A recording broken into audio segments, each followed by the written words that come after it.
Rostovasi Madagasikara nio ny sabotsy fa 20 ny volana aprily taona 2020 sy roarivo maraina izao.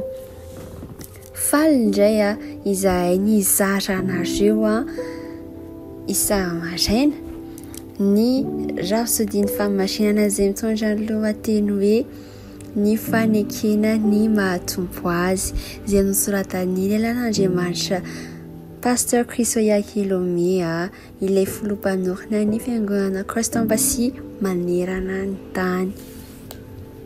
Ten'Andriamanitra dia nalaina tao amin'ny Romanina 7:17 amin'ny anaran'i Jesosy fa izay rehetra mianso ny anaran'ny Tompo no hovonjena. Halleluja.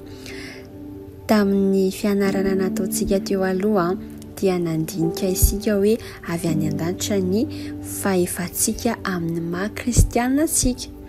Manapaka avy any an-danitra isika zany.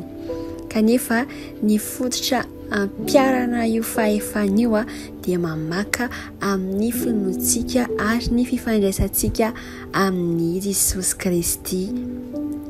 Ny anaran'i Jesosy no ivon'ny famonjenantsika sy ny fahefan'Andriamanitra. Nanomboka tamin'ny fotoana nanekenao an'i Kristy ny fanekena ny mahatompo azy no nanamarika ny fiandohan'ny dianao ao aminy. Mila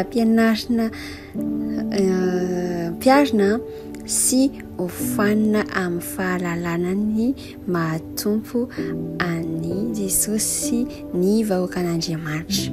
Izy no tompon'ny fiainantsika zany.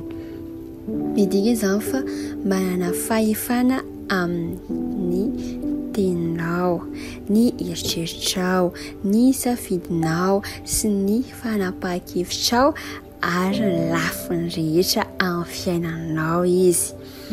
Ny zavatra tena tsara indrindra amin'izany dia ny mahatompo azy eo amin'ny fiainanao dia iray amin'ny fitiavana.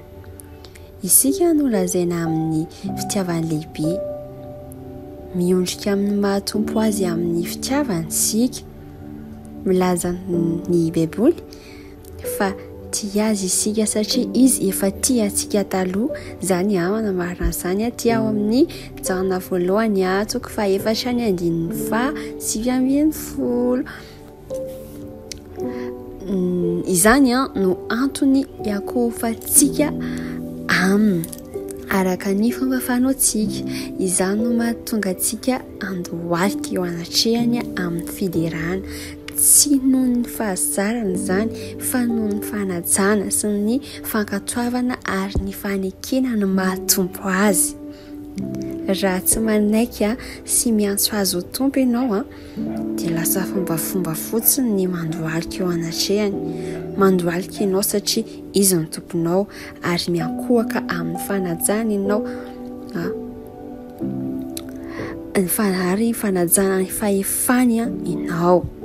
Mety teny ianao hoe fa na dia tompoko azy izy dia namako ihany koa.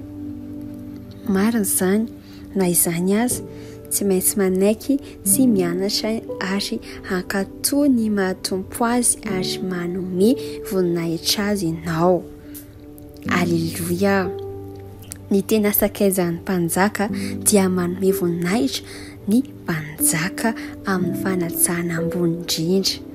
Amin'ny mahasakaizan'i Jesosy ianao dia tokony modely ho an'ny hafa ny fanajanao azy. Tokony hanome voninahitra azy bebe kokoa ianao. Izy no mpanjaka amin'ny voninahitra lehibe, tompon'izao rehetra izao ary mpanapaka ny lanitra sy ny tany. Fantany hoe izy tena lehibe izy nefa tia antsika izy. Aroa izy tamin'ny mpianana. Koa raha izao tompo sy mpampianatra azy no nanasa ny tongotrareo, ianareo kosa mba tokony hifanasa tongotra. Amen. Zany hitantsika ao amin'ny Jana 3:4-5:12. Na mpianatra antsika aneritrena tamin'ny alalan'ny ohatra fanetretena nasehony. Tsy nila anara-boninahitra izy mba hanamafisana ny maha izy.